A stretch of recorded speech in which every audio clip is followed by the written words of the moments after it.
చెప్పండి, మీరు చెప్పండి.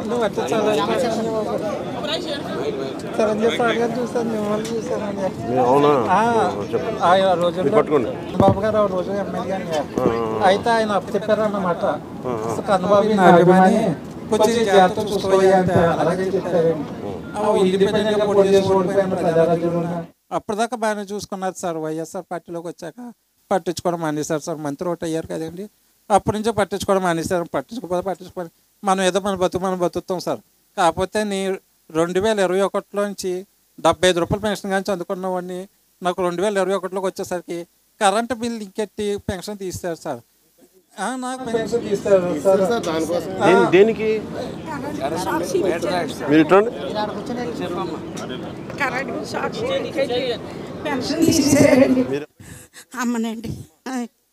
అమ్మనండి పెన్షన్ తీసేసారండి. మీరన్నా అన్నయ్య గారండి చాలా పిచ్చండి. నానాజీ సార్ గారండి ఎలాగైనా నాకు అన్నీ చూపించండి, అన్నీ చూపించి చచ్చిపోవాలన్నా నాకు ఇబ్బంది లేదండి. నా పెన్షన్ తీసేసారండి సార్ గారండి. చెప్పండి, నాకు కరెంట్ బిల్ చెప్పండి. కరెంట్ బిల్లు అదే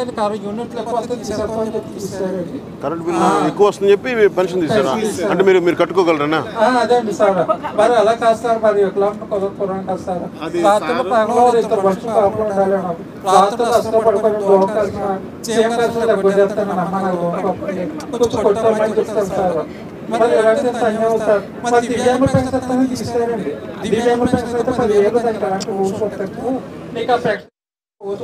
పలవతో కొడతాయిదంటే అలాగని ఎటకారం చేసి తీస్తారండి.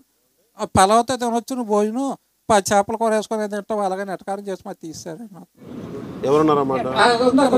వైఎస్ఆర్ పార్టీ ఎట్టకారాలు చేశారండి. పెళ్లి చేసుకోరని కాకపోతే నీకు రేషన్ కార్డు ఇస్తాము, నువ్వు ఉమ్మట్లో ఉన్నావు కదా అలాగేనండి. మాకు 2 నెలలు కూడా బియ్యం ఆఫ్ చేశారండి. 35 కేజీల కార్డు అండి మాది.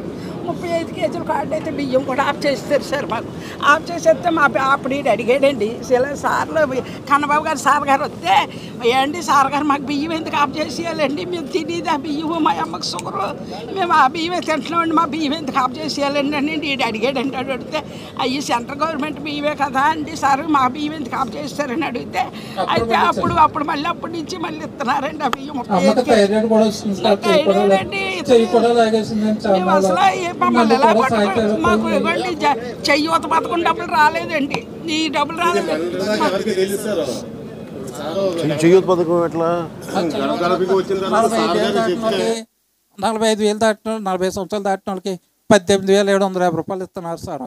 అయ్యి మనకి ఇవ్వలేదని పోలే, మాకు ఇవ్వకపోతే నా కొడుక్కి కానీ అన్నీ ప్రభుత్వ పథకాలు ఎగ్గొట్టడానికి అదొక సాగు చూపిస్తున్నారు. 75 రూపాయలు తీసుకున్న పెన్షన్ ఈ రోజుని ప్రభుత్వం వచ్చి మా పెన్షన్ ఎంత తీసేయాలండి సార్? మేము ఏం తప్పు చేసామండి సార్ చెప్పండి. ప్రభుత్వాలు వచ్చేయండి పెన్షన్ తీసేయాలని ఉందా సార్ చెప్పండి అయ్య గారు. మా పెన్షన్ ఎందుకు తీసేయాలండి? గవర్నమెంట్ తీసుకున్నాడు ఇక్కడ అక్కడ కాదండి. మన ఎలక్కారు చేసినా కూడా కొట్టుకోలేదు. తెల్లవారులాంటి పడుకోండి, మమ్మల్ని పడుకోనివ్వండి సార్. మీ మనసు మేము దయించండి. మీరు సీఎంకి వస్తాండి మా బాధలన్నీ తీరుతాయండి సార్. వికలాంగులు ఎంతో మంది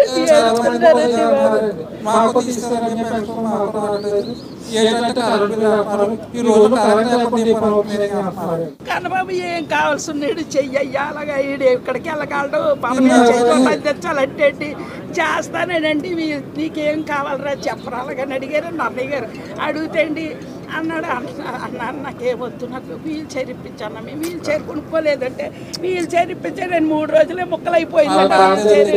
ఆ తర్వాతలండి నేను అరువులో కొనుక్కున్నానండి. ఇది అరువు స్కీమ్లో కొనుక్కున్నానండి. 10,000 రూపాయలు బండి అండి. కొనుక్కోవాలా బాబు, నువ్వు సీఎం అయితే మా బాధలన్నీ తీరుతాయ్యా. మాట్లాడాలి ఎంతో మంది బతుకుతారు బాబు. నన్ను అన్ని విధాలుగా నువ్వు ఆదుకో అయ్యా, ఆదుకో బాబు.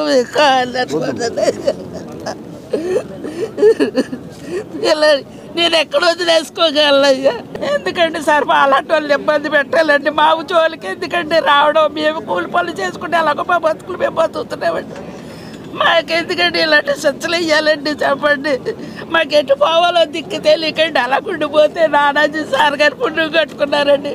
వచ్చండి బాబు, మా పరిస్థితి ఇదండి, మాకు ఎందుకండి పెన్షన్ తీసేయాలి, ఆడి వికలాంగుడు కాదా అవునా చెప్పండి అంటే ఆయన కళ్ళండి నీళ్ళు పెట్టుకుంటుంటే ఆయన జేబులో 3,000 రూపాయలు అవి తీసండి, నెల వాలంటీర్లతో పంపుతున్నారండి 3,000 రూపాయలు.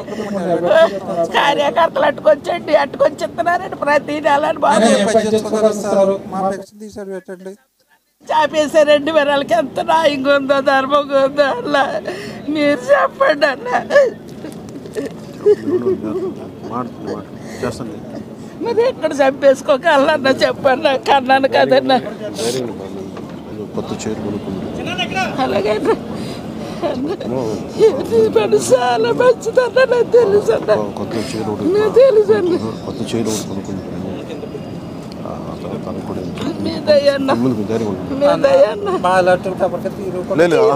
చూడండి